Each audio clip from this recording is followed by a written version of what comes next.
The following is a presentation of the Belly Up Sports Media Network.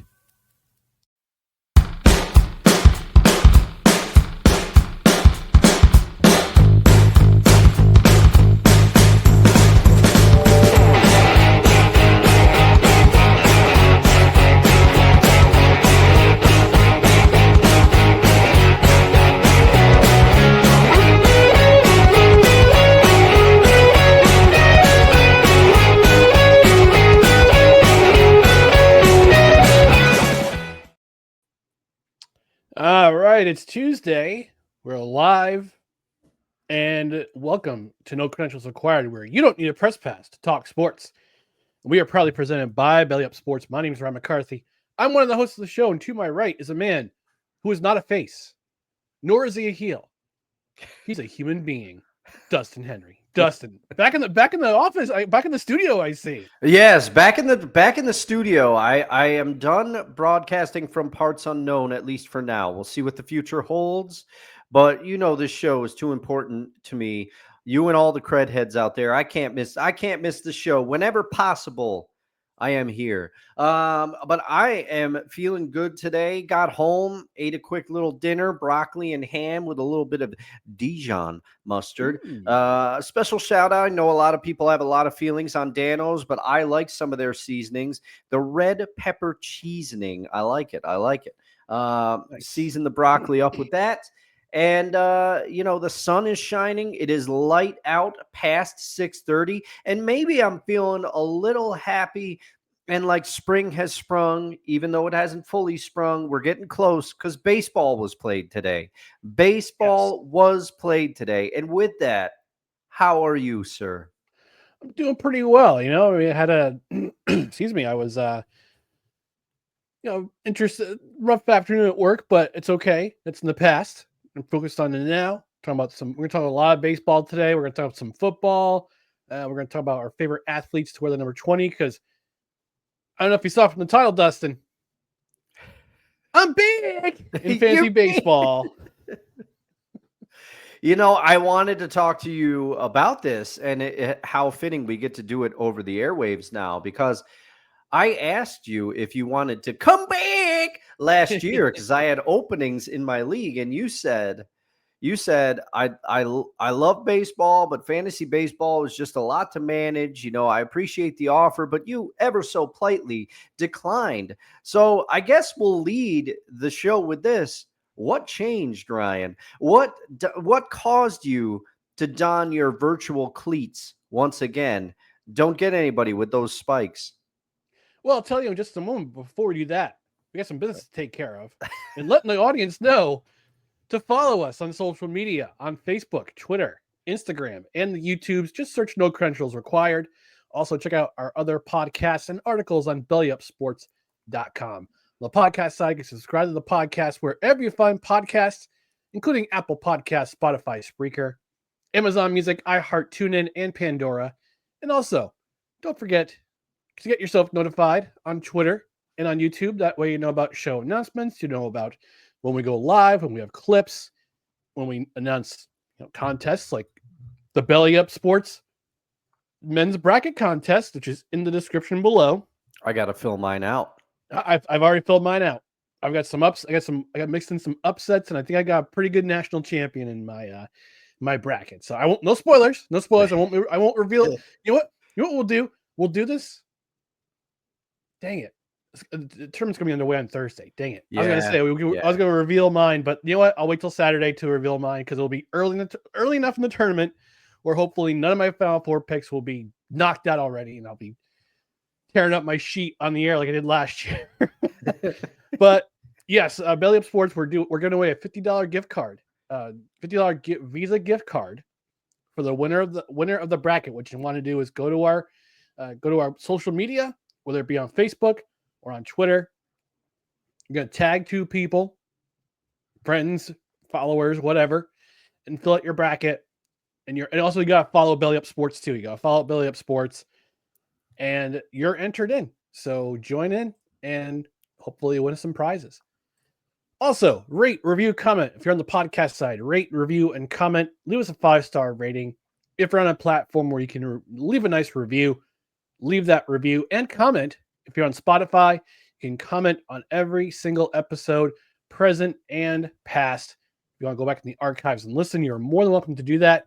And also, we're a live show Tuesdays at 6:30 p.m. Eastern and on Saturdays, 10 a.m. Eastern for the Saturday Brunch Edition, which is back in full effect for the spring and the summer.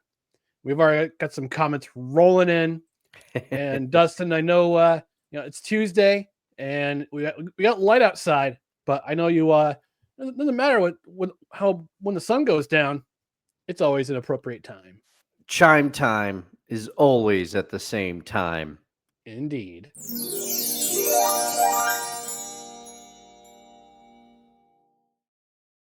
We do have some comments coming in already from our friend of the show, Stanley Smooth, saying, "Lads, shall we cause chaos today?" Yeah, why not? There will be some. There will be some. Yes, there will be some. And he also says, proceeds to pick Norfolk State and upset of number 1 Florida. I don't know about that. He also says, chime time. 60% of the time. Every time. I've also heard that about a certain cologne. Smells like gasoline and Bigfoot's. All right. We're going to get into my story here. I'm back. You're Fantasy back. Baseball. So here's the story. I get a notification from friend of the show, Vince Stover. He is actually our fantasy head from Belly Up Sports. He's our fantasy sports chairman of the board. And he sends me a message saying, "Hey, we need one more player to fill in for our league for Belly Up creators." So this is basically a league for Belly Up creators. So yeah, you got Vince who's running the league. You got friend of the show, Kevin Wilson. He's in our league. Friend of the show, Brent Radlinsky. He's in the league. Many other podcast hosts and writers are there. Chairman of the board, Mike Brown. He's in there, although he auto draft last night. And I hate when people auto draft. I know. A certain friend of ours who once drafted Jay Feely very confidently auto drafted in my league because he fell asleep and woke up 15 minutes into the draft. Oh man. Oh my gosh. So Vince sends me a message. I give it a day. I thought I had to think about it. I'm like, you know what? I know fantasy baseball can be time consuming. It can be long and at times soul cleaving because it's so long. But then I thought to myself, you know what? I haven't done a fantasy baseball league in well over a decade. Yeah. And I can always remind myself in the morning, when I get up or when I go, before I sign to work, get set my roster for the day and be worried and just be worried. Don't worry about it. Yep. Get back to them the next day. Say, you know what? I'm gonna get the wooden spoon, but sign me up. And for those of you who are unfamiliar with what the wooden spoon is, in rugby, especially in northern hemisphere rugby, last place is called the wooden spoon. So instead of a trophy to win the championship, you win a wooden spoon. And I actually presented it to someone in our fantasy football league from way back when. This is before you joined. Okay, yeah. I actually gave it to somebody who's a kid that I used to be in youth ministry with. I actually awarded him with a wooden spoon for finishing in last place in our fantasy football. And he was so happy to get it. He's like, "Oh my gosh, this is awesome." Took it in stride. Took it in stride. He's a good kid. I missed that kid. He's full grown adult now, but his family was awesome too. So, I said, you know what? I'm gonna get the wooden spoon in this league, but you know what? What the heck? I might as well. I'll do this. Let's join. Yeah. So he tells me the date of the fantasy draft, which was yesterday at 8 p.m. Eastern. And I'm like, St. Patrick's Day? Come on, man. Yeah, I did ours Sunday. And then I get an invitation from Mr. Wilson saying, "Hey, we're doing a live draft. We're doing a live draft live stream on the Belly Up Fantasy Sports channel." I'm like, I thought about it. I'm going, again, St. Patrick's Day. Come on, But you know what? I worked out. I did 30 minutes of cardio. I came back home. I grabbed a Guinness. I sat down. I was like, all right, let's do this. So Nice. I'll let you know I drafted 7th.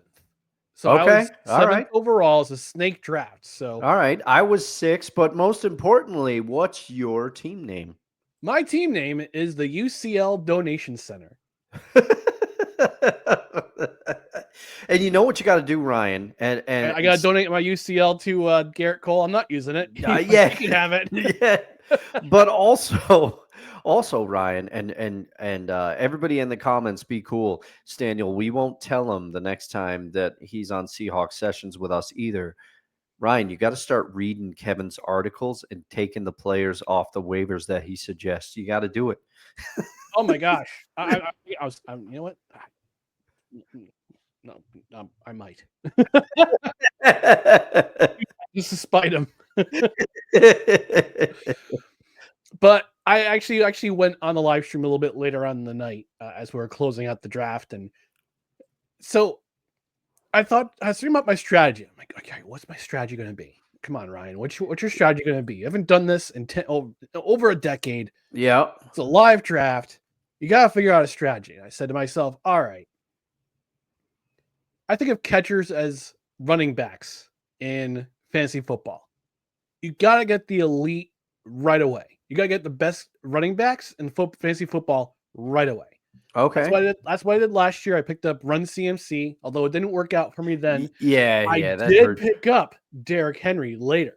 So yes. that worked out. That worked out for you. I still can't believe CMC fell to you, because everybody who's going to sit here and say that, CMC was a bust last year. We didn't know that at the time. We didn't know what kind of season he would have, and the fact that he was not taken first overall blew my ever-loving mind at the time. Yeah, and because the guy who was in front of me took Josh Allen. Yes, and that worked out for him. Curious pick. It worked out for him. Josh Allen had a spectacular November into December. And by the way, talk about a guy who's had the most awesome 3 months, 3 or 4 months ever. Yeah. Gets engaged, leads the Bills to the AFC Championship, and gets awarded with a $360 million extension. Yeah. Not a bad 3 months, man. So that was my strategy. I'm like, all right, I got to get a catcher. I got to get one right away. So my first overall pick was Adley Rutschman. Okay. So that was my first overall pick. And I just kept watching. I kept watching who everybody else was taking. And then it came back to me and on pick 14. And I see William Contreras is there. Oh, no. Oh, you doubled up because William Contreras. Doubled up in the catchers. Wow. William Contreras is my catcher this year. I got lucky for him. I did not prioritize catcher the way that you did, but you know what you could do? You could slot one of those. Does this league have utility slots, Ryan? Yes, it has. Okay. So let me give you the idea of what this league has. It has your position players: catcher, first base, second base, third base, shortstop, 3 outfielders. But there's also utility, there's also DH, and there's also first and third and second and short. Okay. So with William Contreras, I can swap him in and out of catcher and DH. Yep. Which is what he's designated for. So or utility. I mean, it's up to me. Yeah. So that's what I did. My first 2 picks were catchers, and I got the 2 best hitting catchers in our league projected for 2025. Mm-hmm. And then I had to wait a while, and I decided, you know what, strategy wise, let's go with pitching. So my third round pick was Garrett Crochet of Boston, and I kind of threw up in my mouth a little bit because it's Boston. Yeah. So I said, you know what, pitching is pitching, and that's what I went with. And that's the first rule of fantasy, Ryan. You followed a rule that is tough for some people. You drafted with your head, not your heart. You want to avoid those Red Sox players because of our hatred for them. Yes. But a player's a player. You got to fill out a team. You got to fill out a team. Now, was the rest of your pitching staff strategy? I try to do this, but I always there's a couple positions that always elude me in fantasy baseball. I tend to wait too long on closers because I always feel like I can get one off the wire, but sometimes I end up having to punt saves. I don't know why I couldn't spit that out, but I end up having to get basically disregard saves because I waited too long on a closer and then there's nobody off the wire or somebody gets there first. And then the other position that I always have trouble with is second base. I seem to wait too long on second base as well because I want to prioritize pitching. So I try to get one or two aces, and then the rest of my pitching staff is just kind of I don't want to use the term, but I believe it was Matthew Berry at ESPN when he was there. Stars and scrubs was how he approached pitching. And I tried to take that approach, but it doesn't always work out. Right. So my third pick was Garrett Crochet. My fourth pick, and I just kept watching to see who was out there, who was available. My fourth pick was Cole Ragans. Okay. From KC, right? From Kansas City. Yeah, I think that's a good pick. He was somebody I was targeting. I did not get him. My fifth overall pick was Austin Riley. All right, that's a good pick. That's a good pick. I had him last year. My league is a keeper league. Unfortunately, I wasn't able to keep Austin Riley. He had some injuries last year, so we'll see how it works out. Yeah. But he's a great player, and he's that Braves offense. I think it's still going to be good. So yeah. So then I took Austin Riley, then Willie Adames as my sixth pick, Jake Berger, my seventh overall pick. Then I finally picked my reliever at 8. I picked Robert Suarez from San Diego as my reliever. Then I started to kind of fill in the pitchers. So I went with Robert Suarez, and I only have 2 relievers on my roster. Although you could argue, who was it that I picked up? I didn't pick him up. Dang it. I forgot. Oh, man. No, I did. Lennon Raup from San Francisco. You could argue he's a 5th starter / opener. Yeah. He's a long reliever. So I picked him too. But Robert Suarez I picked up. Then Jared Jones from Pittsburgh. Yeah, I think that's a good pick. I like Jared Jones this year. He had a great start last year. Kind of took everybody by storm, and then he kind of came back to earth a little bit. But I think he's going to be good. I took Jack Flaherty right after him. Mm-hmm. And then afterwards, I kind of filled in a little bit here. So Matt McClain, then O'Neal Cruz, which I'm surprised fell to 114, which is where I picked him at 114 in round 12. Wow. Now, let me see. So in round 11, and I'm still a little bit sour about this. So around 11, the reason why I picked Matt McClain, because I was looking at outfielders, and I'm going, wait, Mike Trout is still out there. I'm like, in round 11, how's he still out there? Oh, I man. put him on my queue, right? Yeah. I'm like, all right, I gotta get Mike Trout. This is gonna be awesome if I pick up Mike Trout and he stays healthy the entire year. Mm-hmm. It'll be a great addition. Brent picks him up in round 11. Oh, man. Brent's a good baseball guy, though. You gotta watch. But the thing is, Ryan, without even knowing it, we have some similarities because what I did in my league was the same thing. I'm queuing up Mackenzie Gore. I forget what pick it was, but I'm like, I'm going to grab Mackenzie Gore because I think he's going to be okay this year. I think he's going to do well. But I was comparing him to Tanner Houck as I was going back and forth between these two pitchers. Comes up my turn to draft. I'm like, Mackenzie Gore is mine. I accidentally clicked on Tanner Houck instead because he was the last player that I had up on the screen. So I am now the not so proud owner of Tanner Houck. Yeah. But maybe it works out. You don't know. You don't know. Yeah, you have no idea. So that's why I picked Matt McClain in round 11 because I wanted Mike Trout and because he fell all the way down to round 11. I'm like, I could get him as a steal, and Brent got him. Well, Brent was 10th, was the 10th to pick, so he got back-to-back picks. Oh, yeah, yeah. Back-to-back is a tough position, but I kind of like it because you get 2 picks back-to-back, but then you have to wait so long. Yeah. So long. That was Mr. Jay Feely himself. That was the position that he auto-drafted from because he was taking over ownership of another team. Yeah. So continuing on, Matt McClain, O'Neal Cruz, who I hope doesn't dislocate his ankle. Adalis Garcia fell in the 13th till the 13th round, which was really surprising. Then Alec Burleson from San Francisco, or I'm sorry, St. Louis. And then I took a chance on 2 rookies for 15 and 16. I took Jason Dominguez at pick 147, 15th round.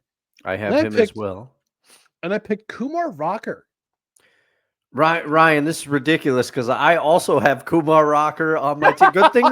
Good thing he was one of my last darts. I like to throw a couple darts with the last couple picks on my team, and he's one of them. He's one of them. So we'll see how it works out. What I did was that during the live stream that I was on, I did some real time research because I like to do that. During the show.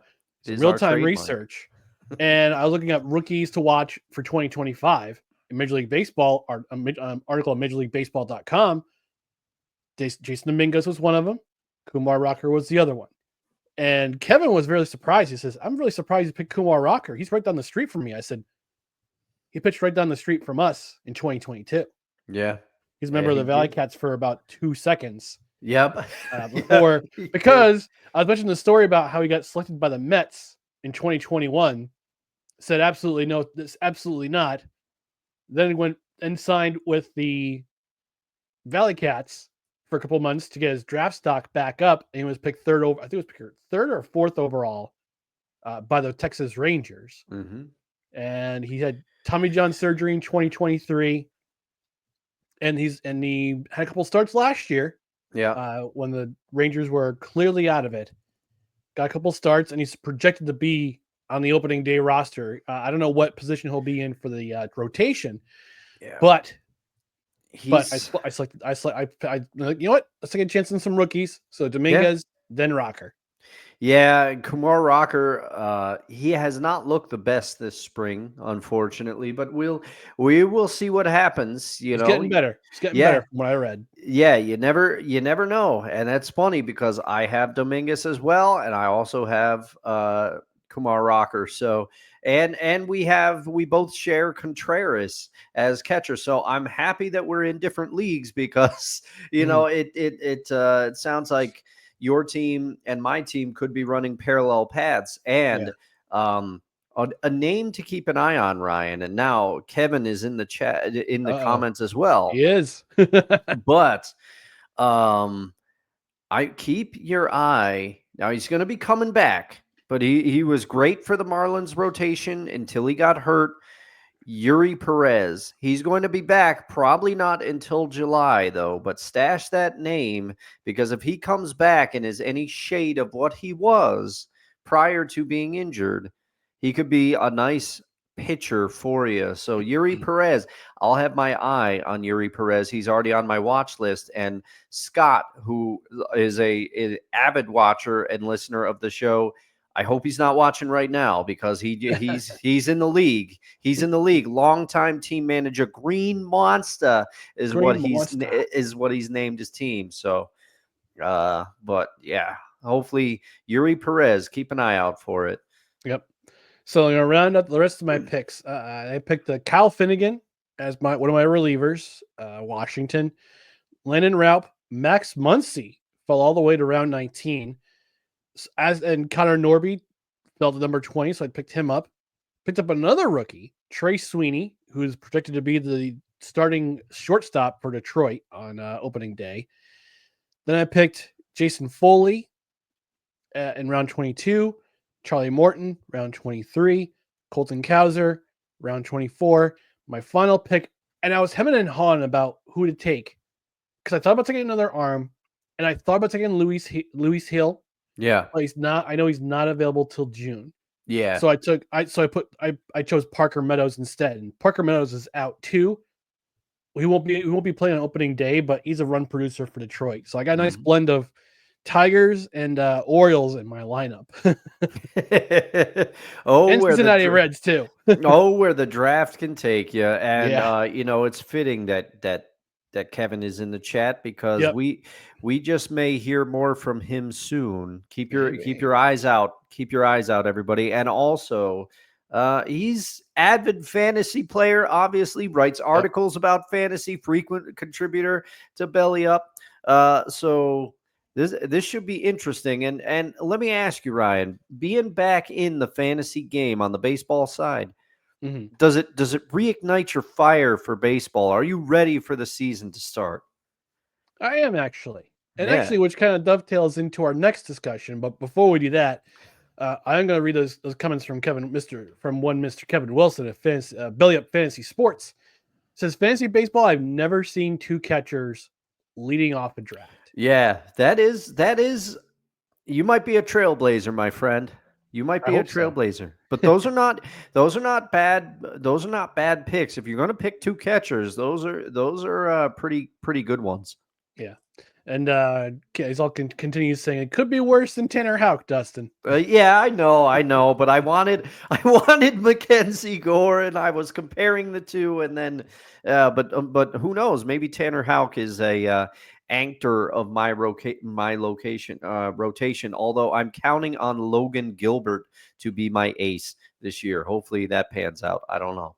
He also says Jason Dominguez was a player I was in on since the beginning of the year. Yeah, I Yeah, mean, he struggled. I mentioned this on the live stream last night. I said he struggled a little bit trying to adjust to left field because it's not his natural position. Left yeah, field is not his natural position, so he's kind of adjusting to it. But he'll be all right. yeah. I think offensively, he's going to do well. Yeah. Hopefully. So speaking of reigniting my passion for baseball, and I'm sure others as well, opening day technically Yeah. started today in the series in Japan, which opens up usually around this time of year, when we see regular season games being played in Japan. This time it was between the Dodgers and the Cubs, who have a share of Japanese baseball players players of Japanese origin Hmm. in these games. The Dodgers, we know well about them, and how many basically the entire 2022 roster of the Japan World Baseball Classic roster is now on this team. But it sparked the debate, and I'm going to talk about this because Brent, who stole Mike Trout from me, and I'm going to tariff him the next time I see him. Oh, jeez. I said, I say that jokingly, maybe. Yes, yes. But he posted a question on his Twitter today for the 1420 Sports Bar podcast, and the question he asked was, "Is today quote opening day unquote, or is that next week?" And he wrote, "I'll start next week." So the poll is currently up. Got about 13 hours left to check it out on the 1420 Sports Bar podcast Twitter page. Right now, next week is leading 86.7 to 13. Yeah, yeah. Yeah, I mean, And I left my comment in the comment section, but I want to get your point of view on this, Dustin.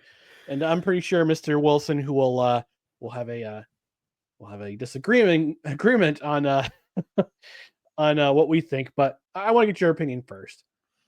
it's next week for me. Thank you. It's next week. I know that this is happening first, and I know the reason that everybody is drafting early, because some people in my league, we've had the same core of guys together for years now, and some people are like, March 16th, like that's Scott told me, he was like, that's selection Sunday, and I'm like, I know, but with the Tokyo series, if we want it to count for scoring, the season starts, these games count. And so we had a draft before then.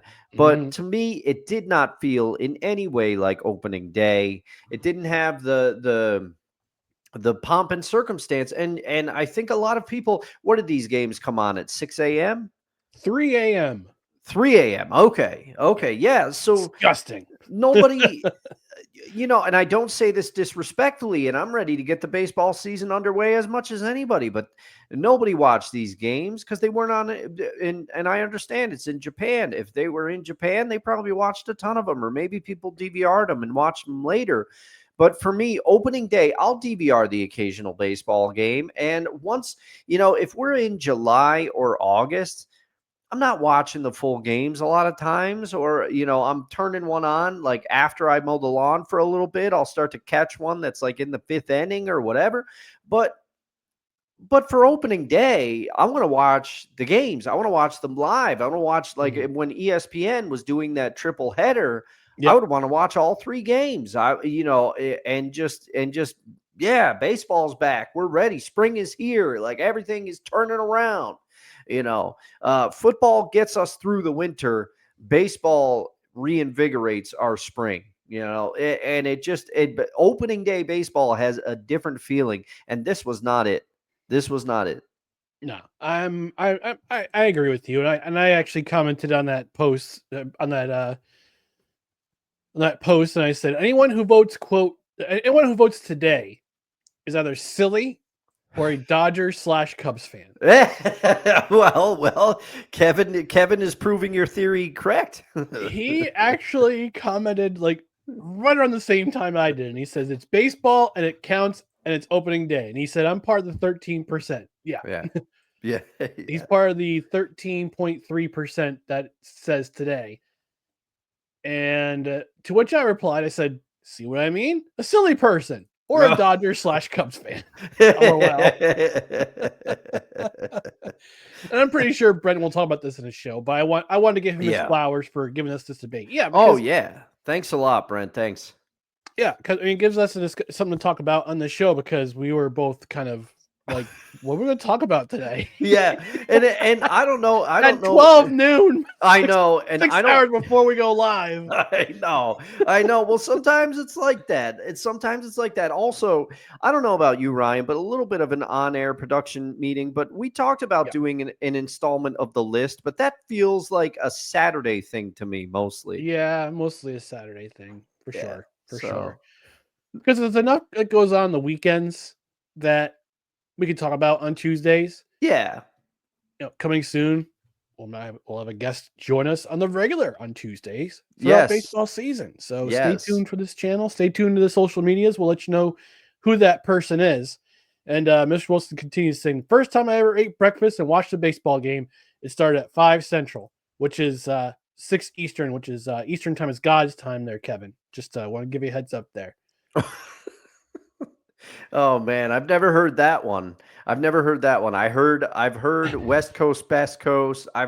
Which I will say are during the football season, I wish we were on the West Coast time schedule, because their early games come on at 10 a.m. I would have football with my morning coffee, and then the late games, our 4 o'clock games come on at 1 p.m. there, and then the 8 o'clock game is like dinner time for them, and then you got the rest of the night. That's pretty BA, man. I would be down for that schedule. I think I remember working with somebody who he said when he lived on the West Coast, when he lived in San Francisco, he said baseball season and football season were the best, because you mentioned you get the early games, the 1 o'clock games at like 10. Yeah. You get the 1 o'clock games. And then at 4 p.m., go to the ballpark. Yeah. Go enjoy a baseball game at AT&T Park or Pac Bell Park or whatever the heck it's called now. Yeah. Or Petco Park. Yeah. Yeah. So you can in September, you can watch football on TV, and then go catch a game in the late afternoon. That sounds fun.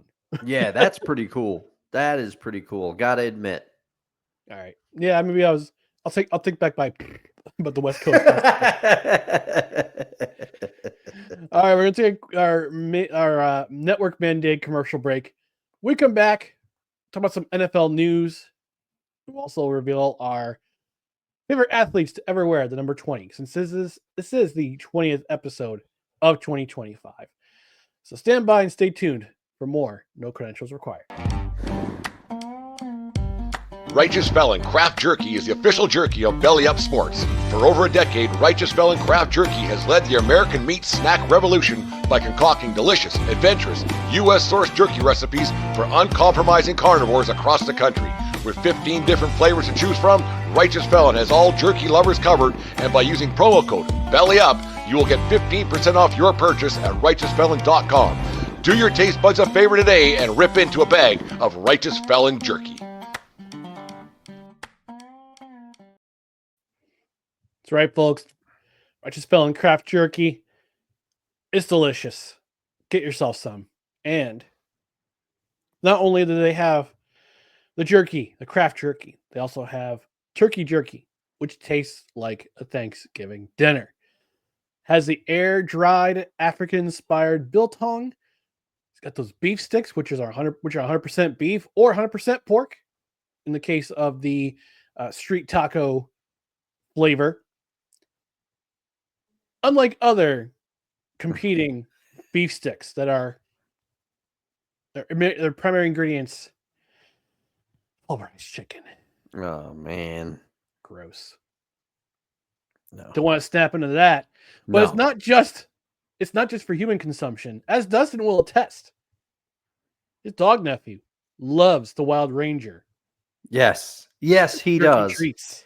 Yes, he does. And he will be getting those very shortly because he's going to stay with me this weekend, Friday into Saturday. So on the Saturday show, he just may make an appearance. Hey. And I'm going to be giving him those Wild Ranger dog treats. He likes the duck flavor. That's one of the ones I've got him. They've got varieties. And also, I was going to say, on the human side of things, the beef stick is how I like to enjoy my Righteous Felon. I've got to try more of the jerky, but I have beef sticks right in my cupboard in the kitchen, which you can't see here, but I assure you it's there. I'm going to have an OG after the show because I'm still hungry after dinner. I want a little bit of a snack, but I don't want to fill up on chips and all that kind of stuff. I'm trying to work on getting into better shape, a shape other than round. I know that's a dad joke, but here we are. And I'm not a dad, but I am someone who likes to imbibe with a little bit of Righteous Felon Craft Jerky, and it fills me up, and I don't feel bad about it. So OG, after the show, I've got a date with the OG Hickory beef stick. Yeah. Here's what you want to do, folks. You want to go to righteousfelon.com. You want to fill up your basket. You want to go to the checkout. You put 15% for 15% off your order. You're going to put Belly Up as your promo code in the checkout line. But that's not all. If you put $50 or more worth in your cart, you can not only use the promo code, but you also get free and fast shipping with every order over $50 or more. So you save yourself some money, not only on shipping, but also with that promo code Belly Up at checkout. Again, righteousfelon.com, promo code Belly Up at checkout, get 15% off your order and free and fast shipping for every order over $50.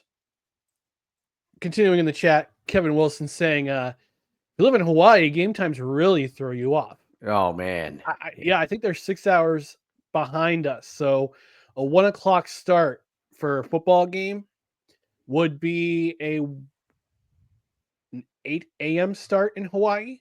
Oh, man. That's some early morning football. That's like football. That's like the European games for us. Yes. When they do that. Yeah, it's like when I watch the Six Nations rugby and Ireland's playing somebody, and it's a 10:30 game here, but it's 3:30 in Dublin. Oh man, okay. They're 5 hours ahead of us. Yeah, so it's a 3:30 start there. He also says the beef sticks are awesome. Concur. Yeah. I concur. And actually, Righteous Felon Craft Jerky. I haven't given this to you in a while. You guys get the no credentials required seal of approval. There's puppers. Do you guys make fish jerky for steals? Yeah. I don't know. Maybe that might be something they'll have to get into. Maybe. All right. Even though there wasn't really any notable names to fly off the free agency market today, this week, I'm still going to play this element because it's fun. Oh, of course.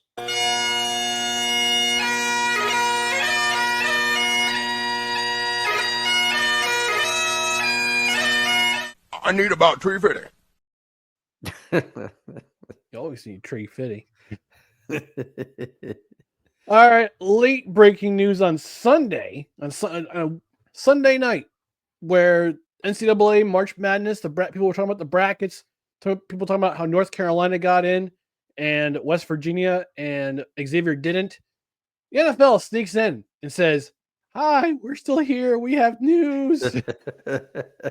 Jamar Chase and T. Higgins, each respectively, will stay in Pittsburgh. Will stay in. Excuse me. I almost swore there. Yeah. In Cincinnati for the long term. Both of them got paid. Yeah. And here's your money line here. Jamar Chase, 4 years, $161 million. T. Higgins, 4 years, $115 million. Man, I like the 4-year term for both of them. I think 4 years is not too long. It's 1 year shorter than that 5-year extension that we talked about on Seahawks sessions that we were debating whether DK would get. We know how that turned out now. But I never thought Ryan, I don't want to make a habit of this on the show, but I have called out Mike Brown for being cheap multiple times now. And for once, he paid up and he extended his number 1 and 2 receiver respectively. I don't think you could argue that at all. The Jamar deal had to get done. The closeness between he and Joe Burrow. Joe Burrow's their man. Joe Burrow is that quarterback. Joe Burrow, I think, is, even though they've had issues winning in the playoffs and things, Joe Burrow, he did take them to a Super Bowl, and Joe Burrow is elite. I don't care what anybody says. To have the start that Cincinnati did and have the defense, yes, they always start slow under Burrow. And yes, I'm going to overreact again next year when they do it because they look bad to start the year. They've done it the past 3 years now. But to the type of numbers that he was putting up, and the Bengals had a chance at the playoffs with a defense that was terrible this past season. So you had to keep this core together. Joe Burrow openly campaigned for it. And now he gets his wish, but now it does put some pressure on Joe Burrow and the Bengals because now Mike Brown can turn around and say, "Hey, you got to start delivering in the playoffs here and getting us some Super Bowl titles." But with a lot of their money tied up in Burrow, Chase, and T. Higgins, what are they going to be able to put around the Bengals, especially defensively? That's one thing that I wonder, because that unit needs to improve from last year if the Bengals are going to go anywhere.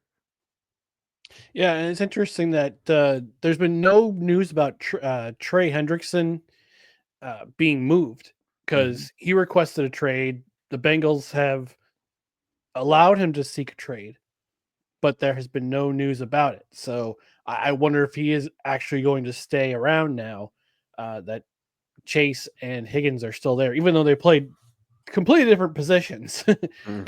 But I would say that it tells you, or this should tell Hendrickson that we got a winner. We got. I know we have some work to do on the defensive side, but we're gonna build around our offense first because that's what's going to win us some games. Yeah. And then we'll focus on the defense. So I wonder if he's going to stick around after all, considering that nobody has really sniffed at the possibility of trading him. Well, and maybe that's, and I don't want to assume anything, but if the market, maybe Trey Hendrickson was just looking to test his value, see what other teams, Myles Garrett just did. Yeah, maybe he was looking to test his value by demanding the trade or asking for the trade, but that can also backfire on a player, because if you find out that there's no market out there for you, that's the thing. Now the Bengals, if the market is cold for him or relatively cool for him, the Bengals can come back to him and say, "Hey, How'd that work out for you? Here's what we're offering. You know, do you want to be here when we start winning games? Yeah. And I'm looking at the details of each contract. Chase's contract, 4 years, 161 mil, $112 million guaranteed. Higgins, 4 years, 115 million, guaranteed for the first 2 years. So this year he'll be making $26.1 million guaranteed. How's he ever going to survive? Oh no. That's a lot of Skyline chili. That's what's up. The other player I forgot to mention, I didn't put it in the description, but I totally forgot. I put this in the chat yesterday. Derek Stingley Jr. Oh, yeah. Agreed to a 3-year, $90 million extension, which includes $89 million guaranteed. He's making $30 million base. He's the highest paid defensive back in NFL history. Man, I mean, I think this deal had to get done. I mean, I think it had to get done. He is a cornerstone of that Texans defense, which at times has looked amazing under DeMeco Ryans, and then at times has kind of regressed a little bit under DeMeco Ryans. But through no fault of Derek Stingley,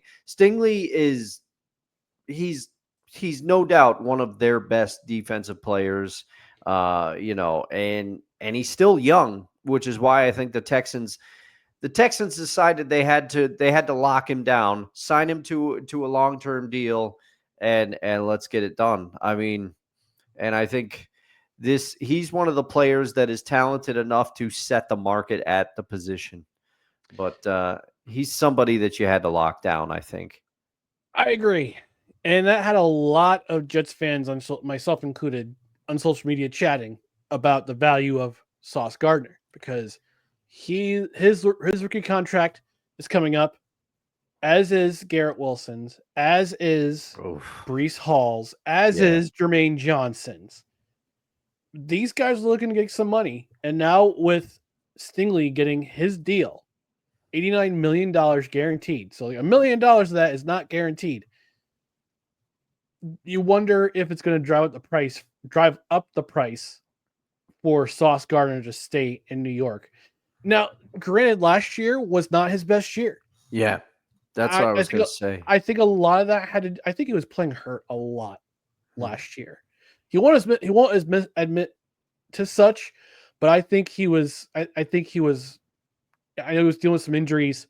He was a scratch for some games last year, dealing with an arm or a shoulder issue. I think it might have been out a game where that's DJ Reed who was out with concussion. But I know he missed some games last year.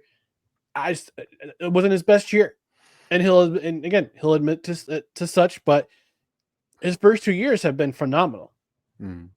So that's going to drop the cost. And if you're gonna expend your rookies, you extend them now. You extend them within their third or fourth years of their contract, because after the fourth year, you got to make a decision whether or not to exercise that fifth-year option or franchise tag them. And one of these guys is going to get franchise tagged. I guarantee you. I think it'll be Breece Hall, because I know the running back market was reset because of Saquon Barkley's extension. And not only do you have Breece Hall also has competition in Braylon Allen. He's going to be competing for carries with Braylon Allen. And especially with this new offense that the Jets are going to be breaking out, supposedly with Aaron Glenn and the new coaching staff. So I'm just kind of curious to see if Sauce Gardner is going to be considered a cornerstone of this New York Jets team for years to come. They're going to want to get him on the phone very soon about a contract extension and getting him some money to stay in New York for the foreseeable future. Yeah, I mean, I would imagine they might have already reached out to Sauce, or you have to believe his representation has reached out to the Jets, because that's the way it works. When we talk about things, and this was years ago, Ryan, but when we talk about things now, I can't help but think back to that 30 for 30 documentary on the Orlando Magic, Shaq and Penny. Yep. And there's that scene where Shaq talks about he had a deal in place with the Magic that he was happy with. He called his representation. He said, get the deal done. I'm going to stay in Orlando. And then the Sports Center ticker went across the bottom, and he saw how much money Alonzo Mourning got from the Heat. And he goes, Mourning got that much? He called his representation back. He said, no deal. So, that's things like that happen for sure. So I imagine there's probably already been some talks on one side or the other about how they're going to move forward. But you mentioned it. The Jets will have decisions to make with some of their younger, more talented players. And I think you chose the right one as far as that might get the franchise tag and everything else, because he has competition, like you said. And as much as I am a massive running back fan, and I was campaigning all of the year before last where I thought that they were criminally undervalued and forgotten about, the running back shelf life is a short one relatively in the NFL. Mm-hmm. So. It is. Oh, I forgot to mention at the end of last week's show, actually it was right after we went off the air. The Joey Bosa was signed by the Buffalo Bills to Yeah. I was sitting there. I'm like, oh man, that's not going to age well. Where I'm like, go get him, and then I see that he got signed. And speaking of not aging well, I know you were saying on Saturday's program that the Seahawks, you're hoping Mekhi Becton would be joining the Seahawks. I know. An hour before the show. I saw that after the show. Let me Even Rappaport comes out and saying, yeah, Mekhi Becton to the Los Angeles Chargers. Yeah. So let me just, here's my apologies for this sour week. Milk. Here's my apologies for this week. I apologize to anyone who listens and watches the show. Sorry about getting that wrong. And I'm sorry for my aged Bosa take. And also, last apology, again, sorry to Mike Brown. And, this just follows the trend where I had to apologize to Kyrie Irving profusely for my rant from a couple years ago. Because he stayed in Dallas and they went to the finals last year, and we won't talk about what's happened to the team nor Kyrie this year. It's a sad season in Dallas for basketball. So Dustin has the sads again. Yes. One more thing we got to talk about before we reveal our favorite athletes to wear the number 20. Cam Heyward on his podcast called Not Just Football. Said the following in regards to Aaron Rodgers signing with the Pittsburgh Steelers. He said, and I quote, I ain't doing that darkness retreat. I don't need any of that crap. Either you want to be a Pittsburgh Steeler or you don't. That's simple. That's the pitch. If you want me to recruit, that's the recruiting pitch. Pittsburgh Steelers, if you want me to be part of it, so be it. If you don't, no skin off my back. Close quote. So I know we when we were texting each other this afternoon about the rundown, you asked, you want to kick that hornet's nest about Aaron Rodgers joining some team?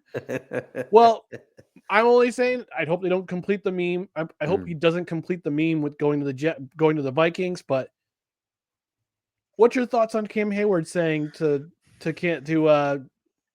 Aaron Rodgers, look, you want to be here? Be here. If you don't want to be here, go kick rocks. We'll find somebody else.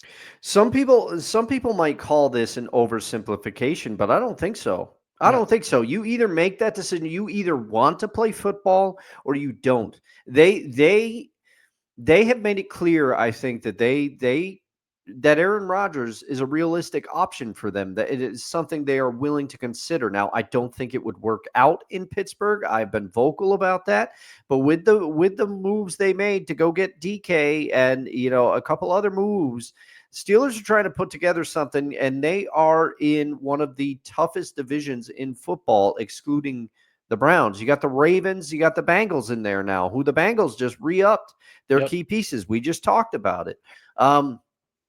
But I think I kind of respect Cam Heyward for saying this. He's basically saying it's easy, Aaron. You want to be here or you don't. I don't need to sit here and wait for you to make a decision, because that's the thing, Ryan.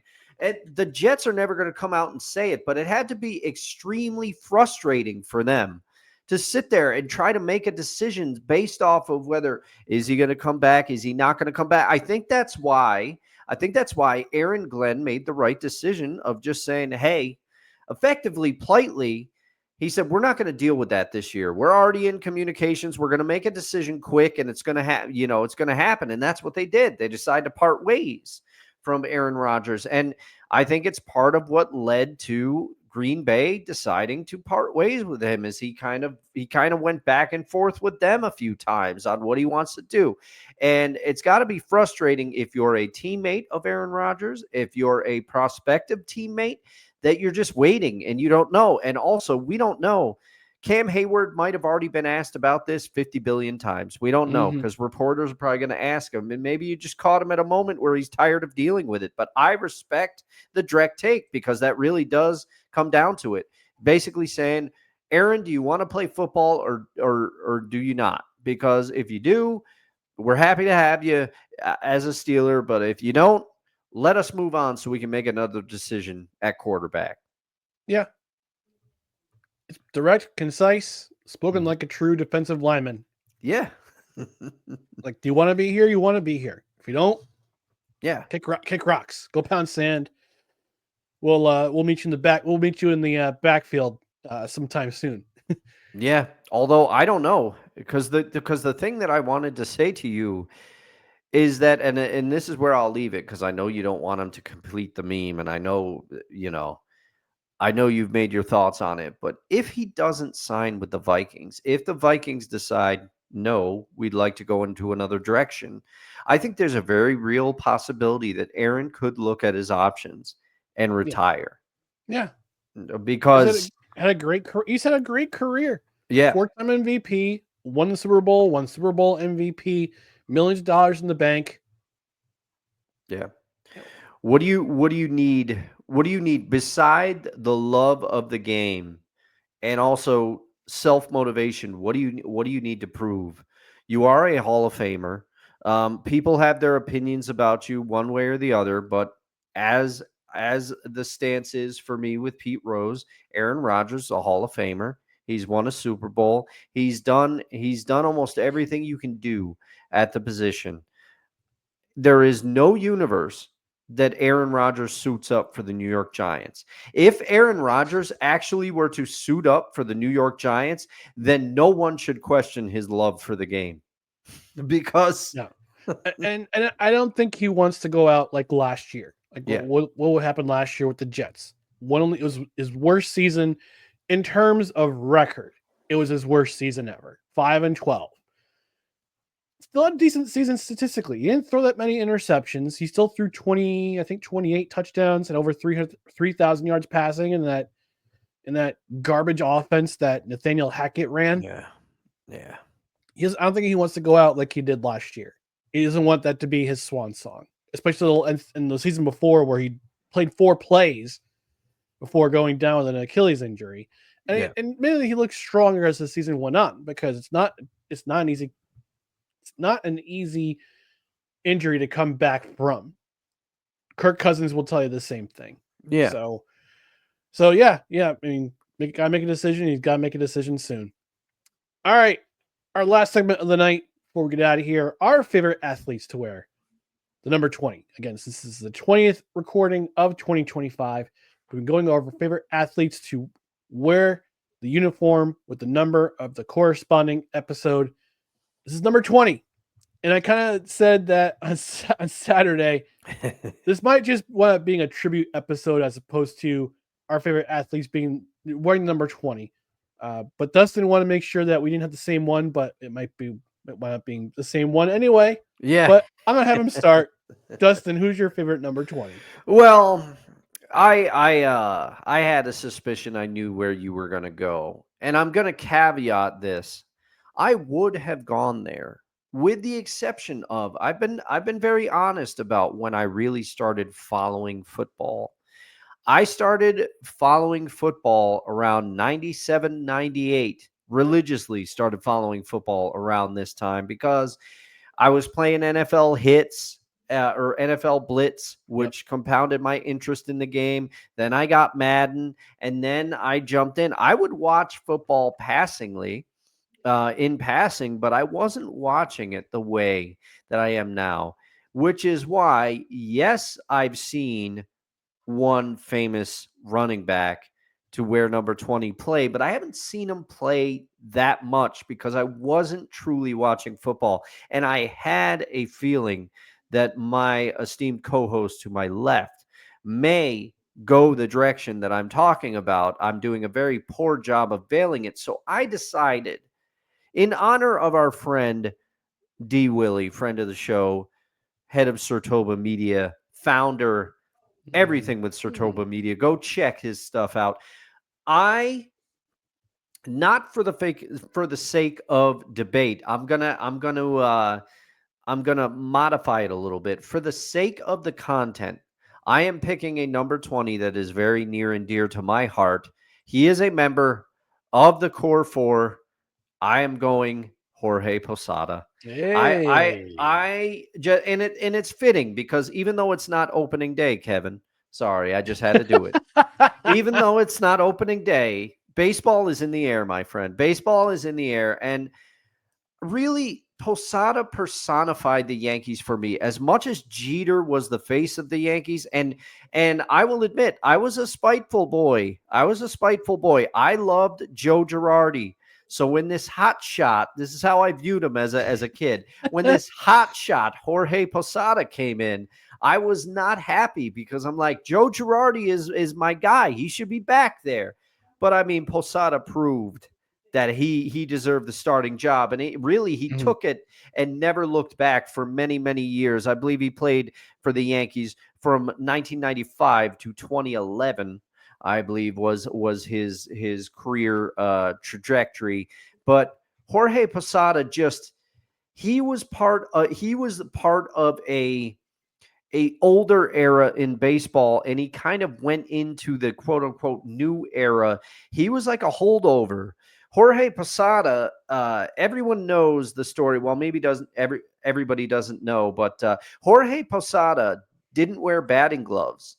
And he was one of the ones, and people asked him, how do you develop the calluses? How do you keep your hands, from vibrating? And you can look up how he did it. But Moises Alou did it the same way, apparently. But Jorge, and I just always thought it was so cool how Joe Torre always called him Georgie when he was talking about. But Jorge, many clutch moments as a Yankee. He's a four-time World Series champion, 5-time All-Star, if memory serves. Yep. And he's also won the Silver Slugger Award. Jorge was a great catcher, but he could also hit. People don't give him, I think, the credit that they give Mike Piazza or other catchers, but Jorge, another famous number 20. Jorge was very good, and he just really personified the Yankees. That's how I could. He was a face of the Yankees. There were other Yankees that became more famous, but I'll never forget when that Yankees-Red Sox rivalry was really, really going off in about 2003, 2004, Jorge was right in it. Jorge wasn't going to take any garbage from anybody. He wasn't going to be intimidated by anybody. Jorge bled pinstripes. I loved watching Jorge play. And next episode, you might get a glimpse into somebody else that I really loved watching play. The next few episodes could be very Yankee heavy. I'll just put it that way. But Jorge, for the sake of the content, he's my pick. Also, honorable mention to Eddie Belfour. Yep. Longtime goalie, great, fantastic goalie. Love to watch Eddie play. I wasn't as familiar. I remember him most from Dallas back in the day. Yep. But loved watching Eddie Belfour play too, because I feel like I've been doing too much baseball on the show. But that's the way the cookie crumbles. And with that, Ryan, I turned it over to you so that we can extol another famous number 20, perhaps one of the greatest number 20s to ever play at his position. Take it away, sir. So before, I mean, I mentioned Mike Piazza, but he wore number 31. I forgot he wore. Number 31. Yeah. But here's a fun fact about Jorge Posada. He did not start wearing number 20 Oh, okay. until the 1997 season, because these are the numbers he wore. In 95, he wore number 62. In 96, he wore number 41. He also wore number 55. Okay. Because it was, and also, he wore 55 because I believe he might have been up and down from Columbus. In 1997, he started the year wearing number 22, but then transitioned to the number 20. Oh, okay. Which remained his number until 2011. All right. Yeah. No, I barely remembered any of those other numbers. I mean, clearly I didn't. Thank you, baseballreference.com. Yeah. So my favorite number 20, and Dustin alluded to this, and we talked about him about a year and a half ago when we both watched his Amazon documentary. It's Barry Sanders. I mean, come on. It's the one guy everybody thinks of with number 20. And Dustin went with Ed Belfour. He did wear number 20 when he was in Dallas. He wore number 30 when he was in Chicago. Oh, with the Blackhawks. Yeah, that's probably what he's better known as. Okay. Yeah, all right. but he wore number 20 and won a Stanley Cup with the Dallas Stars in 1999.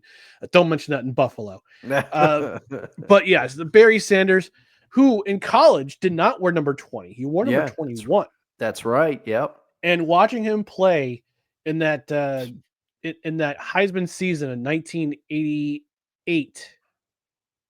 It was 1988, I believe. When he ran for 2,000 plus yards, so many touchdowns. Like, you knew this guy was going to be special. And Detroit drafts him, and it's just a rocket launching right from the get-go. Yeah. Right from the get-go. And this guy, you've seen him on highlights. You've seen him on all sorts of highlights. You've seen his amazing runs. Not the fastest guy. Not necessarily the fastest guy in the world, but when you put him on turf, he was like, he was just so agile with the moves he made, eluding so many defenders. And the reason why you see him do that so often is because he played flag football. Initially, when he was a kid, he played flag football. Mm-hmm. And that's why he did all those moves of just juking and jiving, getting away from defenders, is because he learned that playing flag, got other kids trying to get his flag. Man. Natural ability too, man. And just vision, uncanny vision and persistence to incredible. Incredible. Only 5'8", listed at 5'8", 203 pounds. But had this remarkable career that ended way too soon. Yeah. Because the Detroit Lions wouldn't do anything to help him. And especially after when they fired Wayne Fontes, he's like, nope, I'm done too. Yeah. I'm done too. I've had enough. But here's his stats. 3,062 rushes. 1,269 yards. He finished his career with 99 rushing touchdowns. But he also had, how many receiving touchdowns did he have? He had 10 receiving touchdowns. So altogether, he had 109 touchdowns for his career. 18,190 yards from scrimmage. And if you calculated his stats for today, in a 17-game season average, he would average nearly 1,700 yards rushing. Adjusted for a 17-game season. Oh, man. And it was just crazy to see what he would do on the field, because you see the highlights. He only played for 10 seasons. He played from 1989 to 1998. And he's in the Hall of Fame for a reason. He's in the Pro Football Hall of Fame. I bet he was a unanimous decision, first year ballot. 10 years, all 10 years, he went to the Pro Bowl. 6 seasons, he was an All-Pro. Won league MVP in 1997. Was Offensive Player of the Year twice. Won the Rookie of the Year in 1989. 2-time Burt Bell Award winner. his accolades are ridiculous. And you ask anybody from the city of Detroit, you say Detroit Lions, unless you're of a certain age, you're always going to say Barry Sanders. Barry Sanders. He was that team's identity for so long. Was. And that's not to take away from any of the players that were there. You know, they had some good receivers, and in the documentary they talk about, you know, the quarterback is underrated for Detroit, better than people gave him credit for. But in that era, the focus of the Lions was Barry Sanders. Anytime he was on the field, you had to account for Barry Sanders. You had to do everything you could to try to stop Barry Sanders. It was all about Barry Sanders. Yep. Also led the league in rushing 4 times. Led the league in rushing touchdowns in 1991.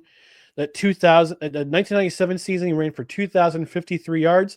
And I said this in our Thanksgiving show a couple of years ago when we talked about this documentary. Yep. The one thing that sticks in my mind from that season, when he got the 2,000 yards mark, he did it against my Jets in a game that was the most torn I've ever been for a football game ever.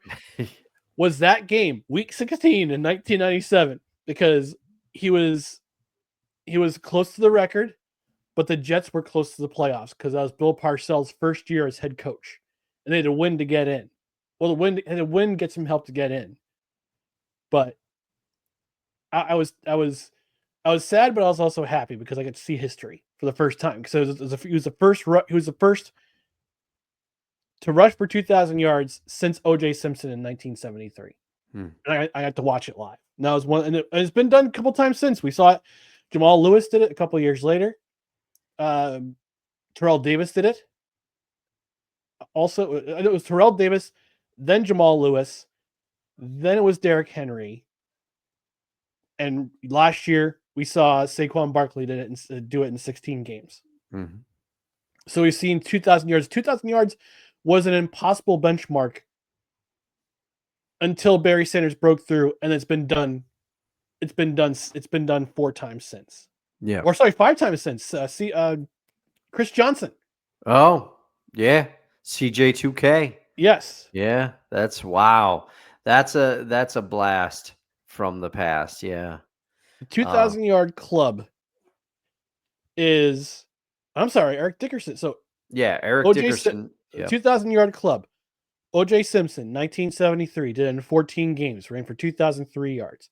Eric Dickerson, 1984, which is still the benchmark for NFL not for professional football, because it was Herschel Walker has the official professional record with over 2,400 yards or 2,200 yards rushing. Eric Dickerson, 2,105 yards. 1997, Barry Sanders, 2,053 yards. Terrell Davis, 1998, 2,008 yards. 2003, Jamal Lewis, 2,066 yards.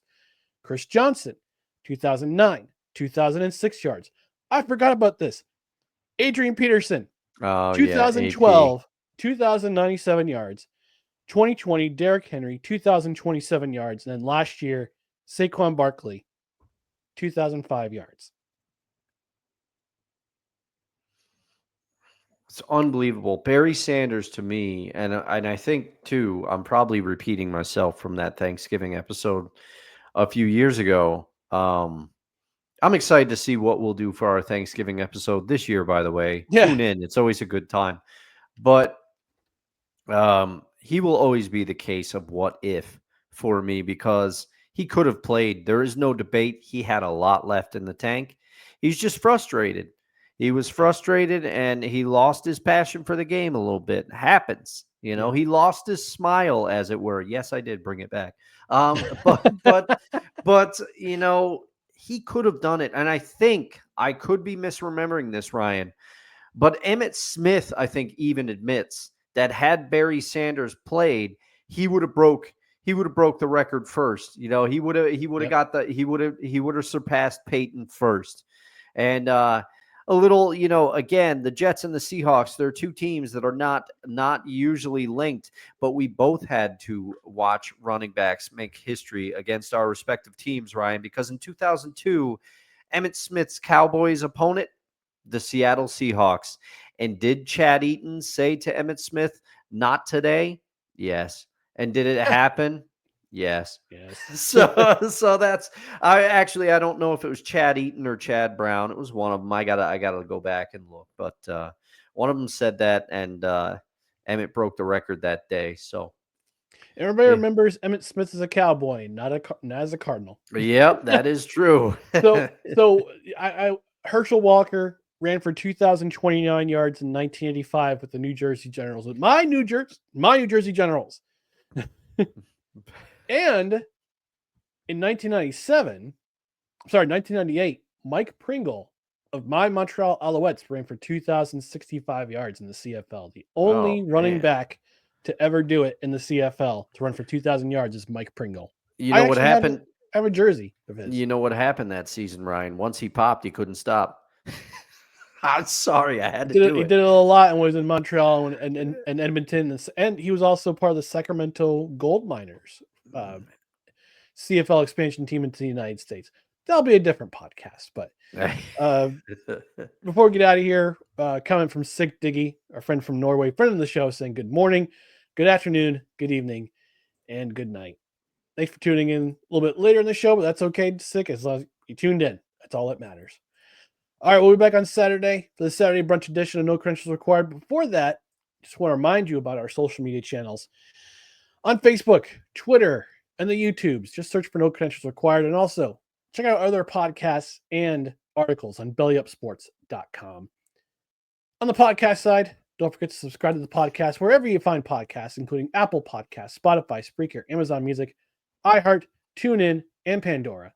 And also, go ahead and hit that notification bell. Get yourself notified on Twitter and on YouTube. That way you know when when we're live. That way you know when we have show announcements. You can also check out other social media channels for those two. But Twitter and Facebook, those are the ones you want to hit that ding-a-ling bell to get yourself notified. By the way, I forgot to mention this at the top of the show, but I did some research the other day while I was uploading our last episode from the Saturday Brunch Edition. And I gotta say, last year I thought was a great benchmark with over 2,000 downloads. It's mid-March. We've already had over 1,000 downloads for 2025. Oh, man. So thank you, audience. Yes. Thank you to everybody who takes the time to listen to the show every week, whether you're a podcast listener, whether you're an audio listener or a video watcher, wherever you're watching. Thank you very much, or listening. We can't do this. I mean, Ryan and I love to do this, but we can't do this if nobody listens and watches. So thank you so much. And anybody that comments, it helps us with the show. Thank you so much. We can't believe. Thank you for taking the time to listen to us. Yeah, it's just crazy that we have over 2,000 downloads last year, and we're already up to 1,000 this year. So we couldn't do it without you, the listening audience. And if you're a listening audience member, subscribe. You go follow our Twitter, follow us on Facebook, follow us on Twitter, follow us on Instagram, and also follow us on YouTube. Yeah, over 300. We're almost at the 400 subscriber mark. So go ahead, follow us there. Also follow Belly Up Sports, the YouTube page for Belly Up Sports, where this the video side will be posted. It'll be up tomorrow morning at 8:00 Eastern time. Wednesdays at 8:00 Eastern time. It's AM, not PM. Sorry, forgot to mention that. But yeah, follow Belly Up Sports too, and listen to. And then again, check out other podcasts as well. Yeah. We shouted out a bunch of friends of the show. Brent, he's the 1420 Sports Bar podcast. Vince Stover from the Sports Stove. Kevin Wilson from Belly Up Fantasy Baseball and Football.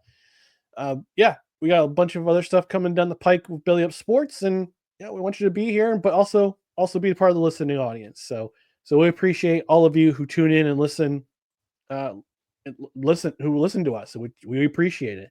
Mm-hmm.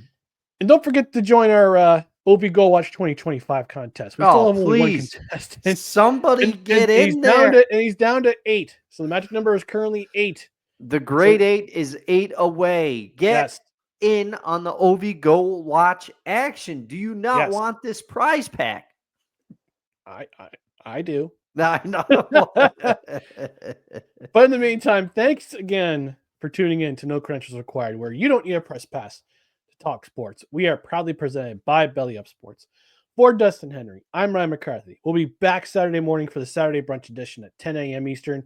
Until then, have a great night. Be safe out there. We'll talk to you again next time. Good night, everybody.